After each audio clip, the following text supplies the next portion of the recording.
CBN e a Família, com Adriana Miller. Oferecimento Med Senior, o plano de saúde para bem envelhecer.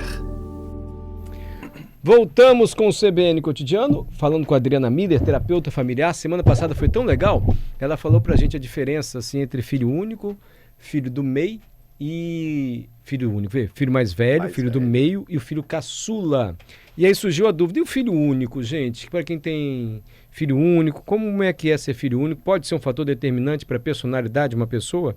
Fiz até uma enquete no meu Instagram. Flopou, tá? Flopou, Mário? Ah, sim, tudo flopa. Ah, não, Mário. Flopou fraquíssimo aqui, ó. 38 pessoas, não, mais. Não, 38? Geralmente participa 15 mil, acho que participa 12 pessoas no meu Instagram. No meu participa, Adalberto, das minhas enquetes. Nossa, Mário. Você não acredita, não? Não é que eu não acredito. Eu fico Ué, feliz esse é o quando número 50 que eu pessoas participam das minhas enquetes. Nossa, você é muito flopado. Tá com engajamento lá em cima, Mário Como é que olha aqui, gente? Aqui, ó, enquete. Então, essa flopou demais, ó. Quase ninguém entrou. 660, mas só tem 5 minutos que a gente botou, né? Tem 10 minutos. 70% sim. De 666... Gente, 666. Olha o número que eu li na hora. Eu ia falar extremamente cabalístico esse número, Deu tá? 666. A gente abrir, tem um Meu Deus, dá até 666 medo. ali, eu achei meio assim. Tá aqui no meu Instagram agora, o número de pessoas participaram da Aí a enquete. gente bate na... Você sabe que eu ia à missa e fiquei preso no elevador, né? Na hora que eu ia pra missa, eu fiquei preso no Isso é elevador. pra testar a nossa fé. Ih, aparece esse número agora. Parece 666. Mas sal gente, grosso vou até aí, me ó. benzer. Faz uma oração. Ô, meu pai dá uma amado, batidinha. protegei-me, proteção. Cosme e Damião, São Francisco e Nossa Senhora da E Penha. pra todos, joga pro universo. Como você joga pro universo? Vou jogar o 666 pro universo, eu vou lascar o mundo todo, Adalberto. Não, jogar pro universo assim, não receber, pra você ficar livre. Me livra disso, tá? Olha, 70% sim. Ser filho único é um fator determinante para uma pessoa, para interferir na personalidade de uma pessoa. 70%. 30% não. Tem nada a ver ser filho único. Quem vai explicar melhor é a Adriana Miller. Pior que não sai esse número, fica só um 666 aqui. Fecha a página, depois a gente vai abrir. Já tá pulando agora para um monte. Ei, Adriana, desculpa, tá, mas apareceu esse número, deu um medo aqui em nós, mas enfim. Boa tarde, Mário. Boa tarde, o pessoal do estúdio, todos os ouvintes. Vamos superar esse número e vamos... Já passou. A Adriana, Pronto. tão bem-vinda. A Adriana é terapeuta familiar e psicóloga. O tema surgiu da semana passada, né, Adriana? Quando você falou da ordem de chegada dos filhos numa família e ficou essa dúvida. E quando é filho único? Pois é, aí ficamos de dar continuidade respondendo essa pergunta, até porque, né, Mário, é uma tendência, né? Cada vez as famílias estão ficando com menos filhos e existe várias famílias que realmente escolhem ter um filho só. E aí tem vários mitos e verdades sobre essa questão da ordem de nascimento, né? E especificamente sobre os filhos únicos. Então,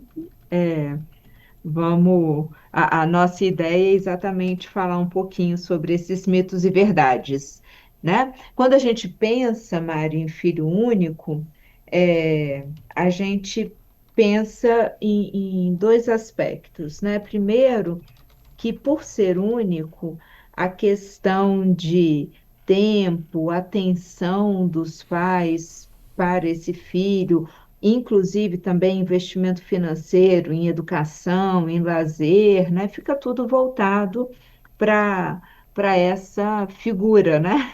E o que reforça um pouco esse estereótipo de que o filho único tem dependência emocional, que são egoístas porque não tem com quem dividir as coisas, não precisam dividir as coisas, são mais solitários, acabam sendo mais cobrados porque a atenção dos pais estão toda em cima deles. E aí eu acho que vale a pena a gente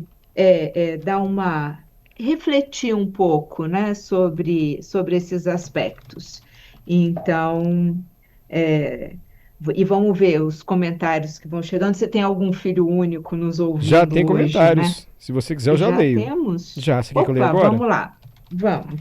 Olha, a Ana, já ouvi muito sobre filho único. São pessoas mais próximas dos pais. Por não terem irmãos, são bons amigos. Essa é a interpretação da Ana. Quem escreveu mais cedo também foi o Lando. Penso que os filhos únicos são mais egoístas, mimados e antissociais. Ó, cada um tem uma vantagens e desvantagens aqui, de acordo com os nossos ouvintes. Hélio Ferraz, eu conheço 2 pessoas que são filhos únicos. Foi escolha dos pais, por entender que era o que eles poderiam cuidar. Os 2 são excelentes pessoas. Enfim, Adriana. Deixa eu chamar o repórter CBN e você volta comentando, pode ser? Combinado. Vem o boletim de notícias do repórter CBN e a Adriana já volta. Voltamos com a doutora Adriana Miller, hoje comentando sobre filho único. Já li até alguns comentários. Gente dizendo que filho único é bom amigo porque não tem irmão. Gente dizendo que filho único é mais mimado e mais egoísta. Eu prefiro sempre ouvir a Adriana Miller. Fala, doutora Adriana. Então, Mário, vamos lá. Quando a gente pensa em filho único, eu acho que tem 2 aspectos importantes da gente considerar. Por um lado, a gente está falando de uma ausência de irmãos, e grande parte dos estereótipos que a gente tem relacionados a filhos únicos dizem respeito mais a esse ponto, né? E o que as pesquisas mostram? Porque você imagina a quantidade de pesquisa que já teve sobre isso, né? As pesquisas, elas mostram que a ausência de irmãos não é fator determinante para que alguém se torne, por exemplo, mimado ou egocêntrico. A gente, na semana passada, falando dos irmãos, né, a gente falou que em algumas situações os caçulas têm essa tendência de serem tratados como sempre os menores da família, né? Os mais novos, e com isso, com essa tendência a ficar mimado e egocêntrico, ou seja, não é a presença de irmãos que gera esse tipo de comportamento, mas sim, e aí eu acho que a gente começa a prestar mais atenção em outro ponto, que é o estilo parental. Então, dependendo de como os pais se relacionam com os filhos, eles vão ter a tendência de serem mais mimados, mais egocêntricos, ou serem mais ativos, serem mais parceiros nas situações da vida. Então, o foco a gente tira da questão dos irmãos e passa para a questão do estilo parental, da forma de criação do filho, né? Outro estereótipo que acaba que as pesquisas mostram que é um mito é que o filho único tende a ser mais solitário ou ter mais dificuldades de socializar. E também, o que a gente vê nas pesquisas? Que a questão da facilidade ou dificuldade em interação social, o desenvolvimento de habilidades sociais, não tem a ver necessariamente com a quantidade de irmãos, ter ou não irmãos, mas sim com a qualidade das amizades. Então, isso é desenvolvido em interações sociais com outras pessoas, pares, que a gente chama, né, da mesma idade, relações horizontais, né, entre primos, amigos da mesma idade, colegas de escola, ou de atividades coletivas. Então, são essas interações que fazem as pessoas desenvolverem as habilidades sociais. Então, a questão de ser solitário, de ter dificuldades sociais, e mesmo essa ideia de ser egoísta, ela é trabalhada, superada ou neutralizada com a gente proporcionando uma socialização com primos, com amigos, em atividades coletivas e tendo essa qualidade de amizades, né? Adriana, Oi? tem gente participando também, tem um pessoal que está no Opa! carro agora, diminuindo o volume, brigando com as crianças. Fala baixo para eu ouvir, Adriana. Você quer ouvir esse áudio? Por favor. Mas já é importante o que a Adriana falou. Não é a questão de ser o filho único ou de ter irmãos. É a relação horizontal com os primos e é a criação também, basicamente, né? Que determina essa facilidade ou não de relação social. Tentei resumir, Adriana. Quer ver quem está mandando pra gente? Isso, muito Só falar legal, uma coisa vamos. aqui. Ei, Adriana, Johnny aqui, Mário, não estão Ei, brigando com a criança no Johnny. carro, não. Não? Deixaram a criança pra ir embora a pé. Estão indo sozinhos no carro, pai Sério? e mãe. Largaram a criança pra ver a Adriana? Sério? Você fez a Adriana do céu. Não foi por causa da Adriana, não. A gente vai entender deixaram na agora. escola em algum lugar assim. Isso, é o áudio do Wallace. Fala o Wallace. Vem o boletim de notícias do Repórter CBN. É, boa reportagem na hora certa mesmo. Deixa eu ouvir, não acabou não, vai Eu sei, reportagem na hora certa mesmo.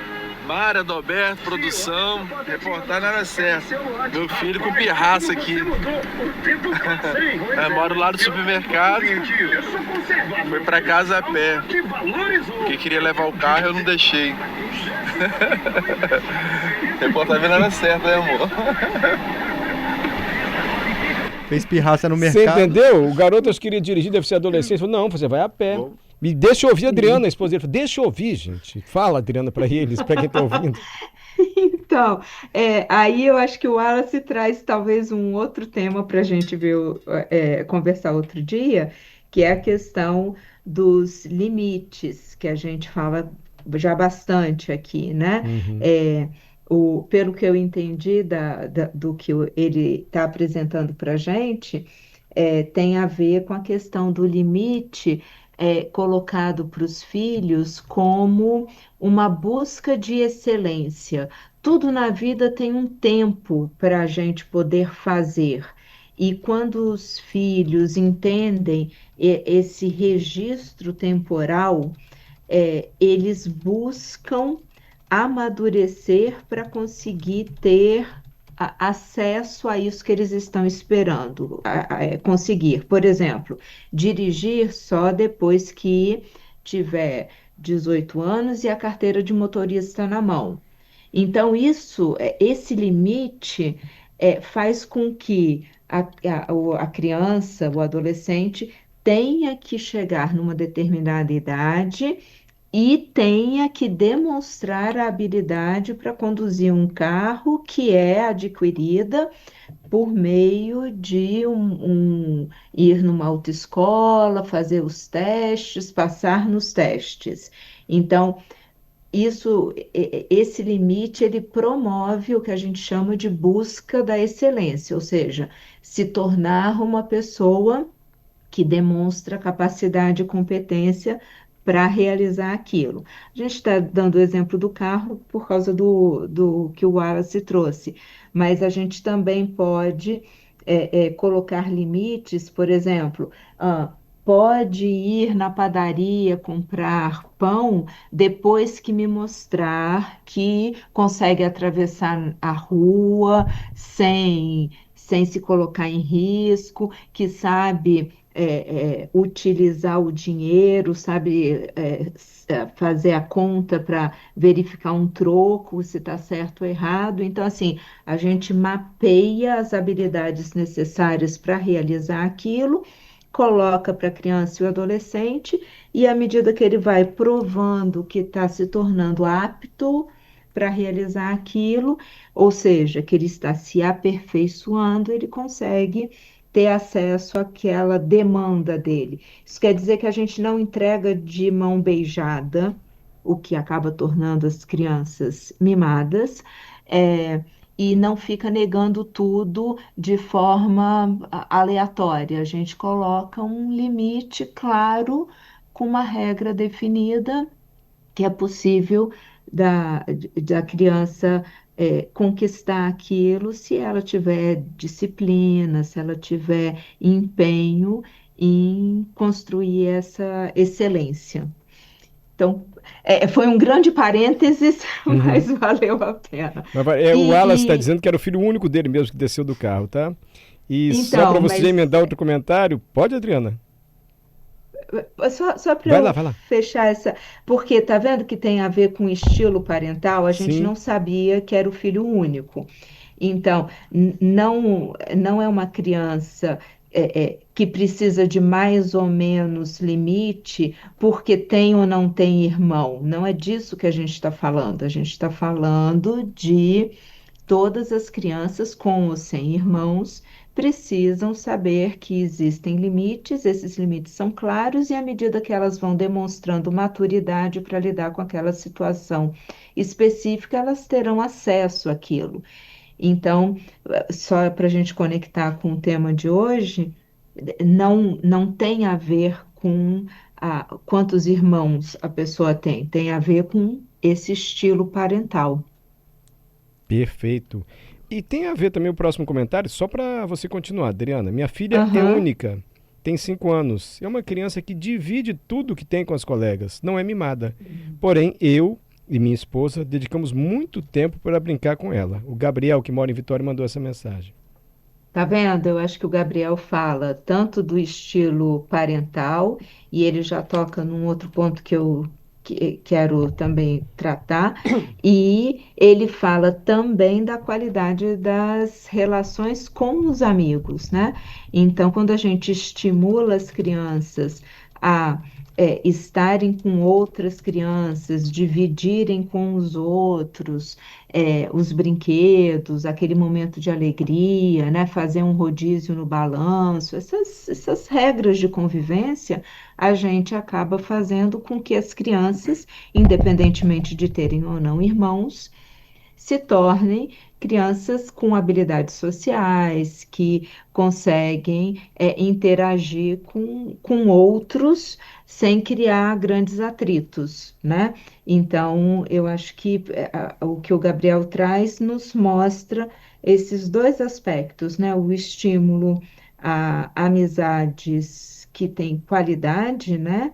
E também esse estilo parental de poder estar com o- a filha, no caso, né? Brincando, interagindo e convivendo de forma prazerosa. É, o ponto que ele traz, que é importante da gente também perceber, é o seguinte: porque os filhos únicos têm mais tempo, dos pais, né? Tem mais atenção dos pais, e tem essa questão sobra mais dinheiro, né? Para investir em saúde, em educação, em lazer, acaba que essa convivência do filho único de forma mais intensa com os adultos acaba promovendo uma maior desenvoltura em conversar, porque é uma criança que interage com adultos, né? Então a gente pensa aí, o Gabriel falando da filha de 5 anos, o Gabriel e a esposa são adultos. Essa menina, ela convive com os adultos que não ficam falando tati-bitati. São pessoas que conversam usando as palavras certas e, portanto, o filho único tende a ter um vocabulário mais amplo e um jeito de conversar mais maduro, o que também destrói o mito de que filho único tem resultado acadêmico pior. Não, via de regra, porque tem mais tempo, porque tem mais atenção, porque convive mais com os adultos, tende a ter uma maior facilidade em lidar com esses aspectos todos, né? Que E, interessante. Tem e pergunta da vê Adriana. só, deixa eu Vai, só vai, fazer Adriana, um segue. gancho com a Ana, porque eu acho que a Ana trouxe lá no início Sim, que são mais próximos dos pais, e tem um aspecto importante da gente considerar, que também faz parte de um estereótipo, que é um mito, que acaba que o filho único fica sendo o único responsável pelo cuidado dos pais quando os pais envelhecem. E isso é uma consideração muito limitada e muito limitante, porque, vê, não diz respeito só ao núcleo familiar, porque sim, só no núcleo familiar, pai, mãe e filho único são três e pronto. Aí sim, esse filho único fica responsável pelos dois quando ficam idosos. Mas essa visão limitada e, portanto, limitante, ela não considera os parceiros, né? Então, assim, é, a filha do Gabriel, só para pegar o exemplo aqui, né? Ou o filho do Wallace, vão ter os seus parceiros, vão ter o seu núcleo familiar, então. Só aí já tem mais gente, né, para ajudar. Existem os amigos, né, que também muitos são solidários e ajudam nesse momento em que precisa ter alguém com quem dividir. Existem as empresas e os serviços que podem ser contratados nesse momento, né? E a gente sabe muito bem que ter um irmão, uma irmã, ou muitos irmãos, muitas irmãs nesse momento, não necessariamente significa que todo mundo vai estar junto para ajudar, né? Às vezes tem briga, tem discussão, tem desentendimentos, justamente na hora que os pais idosos precisam de atenção.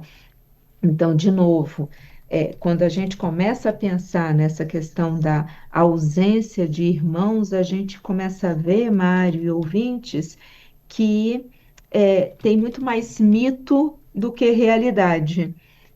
Não É. necessariamente os irmãos vão promover algum benefício concreto, e sim o estilo parental, a qualidade das amizades, a boa interação com as pessoas, essa criação de rede de apoio, né?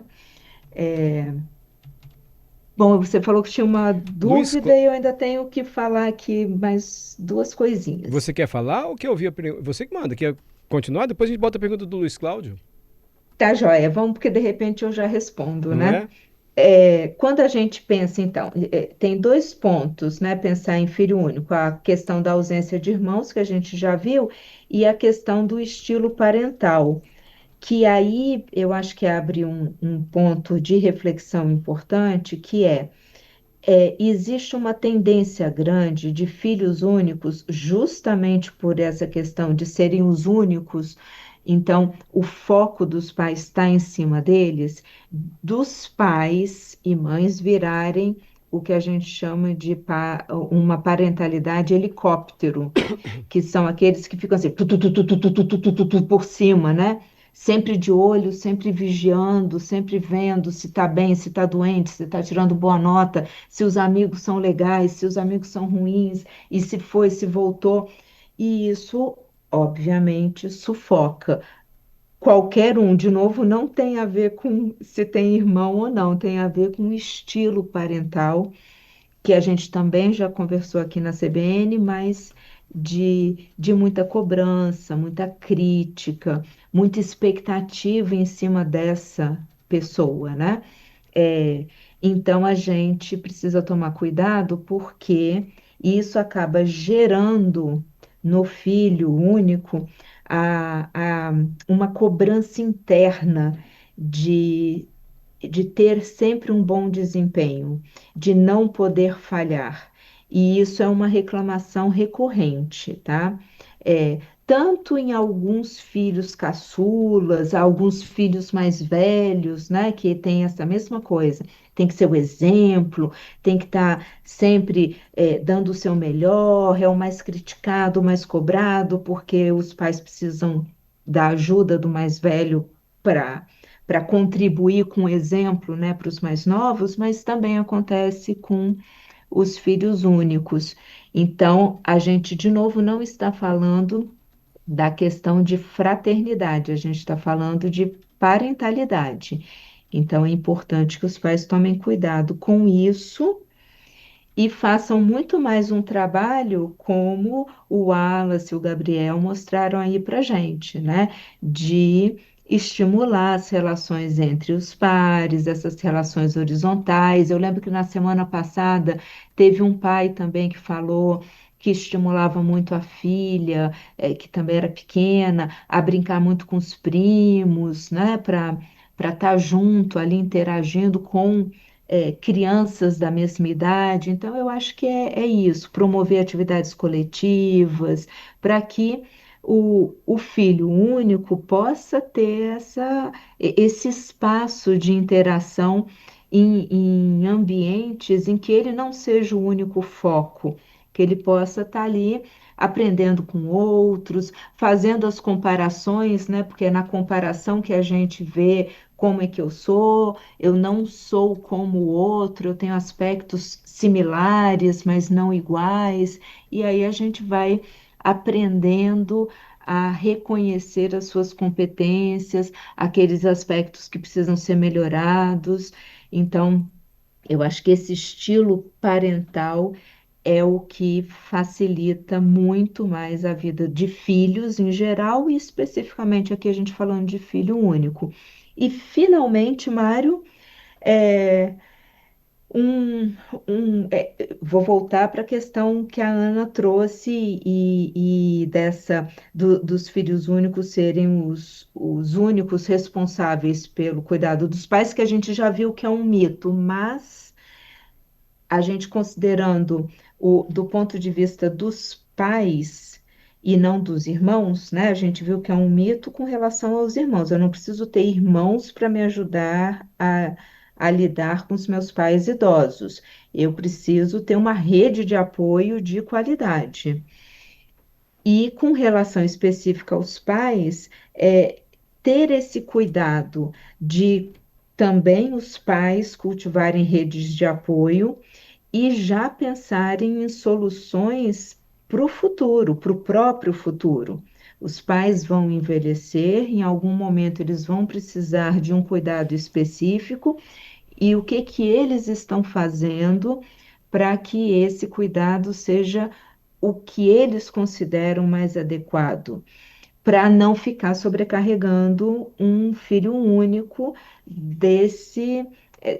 dessa administração, né? Então, fazer juntar dinheiro, fazer uma previdência, fazer um plano, ter isso conversado em casa é muito importante para que o filho único possa ter essa compreensão da expectativa dos pais com relação à postura dele nesse momento e também possa equalizar melhor e dizer se isso é possível para ele, para ela ou não. Então, essa conversa, aí já estou falando de filhos adultos, né? É importante de ter. Então, acho que nós passamos por todos os vieses aí da Sim. questão de filho único, Mário. Só registrar que o Wallace parou o carro na garagem, falou, parei na garagem para terminar de ouvir o comentário. Ele pede para eu citar o nome do filho dele, adolescente, falando, ele vai morrer de vergonha, Mário, fala aí. Não vou fazer isso, Wallace. Não vai ser eu quem vai deixar seu filho constrangido. Obrigado, Wallace, pela simpatia. Tá ele e a esposa. Mandou uma foto na garagem ouvindo seu comentário. Antes de terminar, só a pergunta do Luiz Cláudio, eu não sei exatamente qual é, ele mandou por áudio, Adriana. Fala, Luiz. Oi, Mário, boa tarde. Aqui é o Luiz Cláudio. Eu queria perguntar quais são as implicações que são decorrentes da criação de uma pessoa que é filho único, mas é filho único adotado. Então, o que vamos dizer assim, intensifica ou que revela novos problemas resultantes do fato da pessoa ser adotada? Bom, Adriana, obrigado. A Adriana deu uma aula aqui sobre filho único. Vale tudo que você falou para quando o filho único é adotado, Adriana? Vale, funciona do mesmo jeito. Quando a gente não existe essa diferenciação entre a questão da adoção ou não, né? Claro que, de novo, a gente considera um aspecto multifatorial, né? Então, tem vários aspectos envolvidos no que motiva a entrega de uma criança para adoção.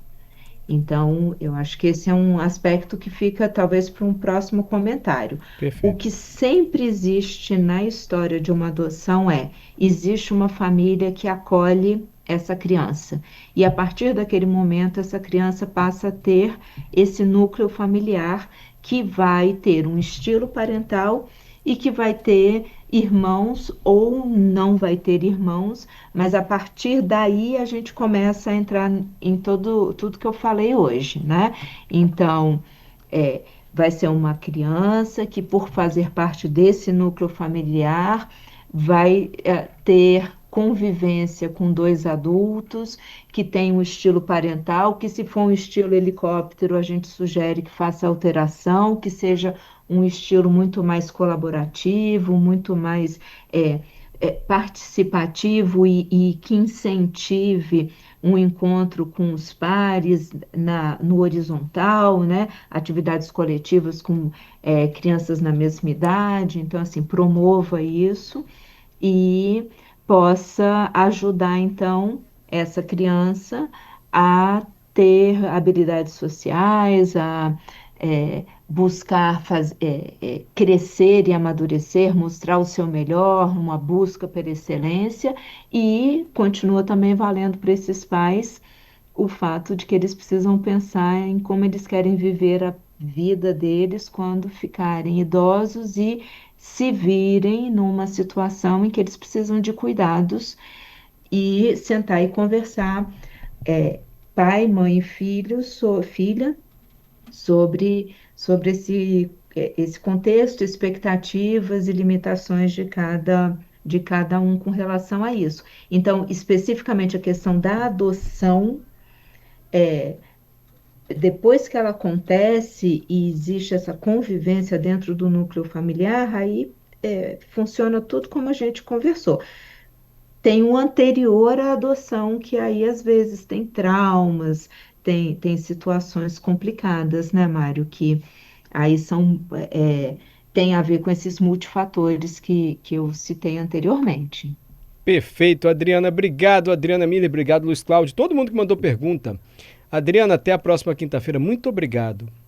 Excelente, Mário. Muito obrigada a vocês, muito obrigada a todos os ouvintes que participam tanto aqui com a gente. Isso é precioso para mim. Então, obrigada de coração. Uma boa tarde a todos e até quinta que vem.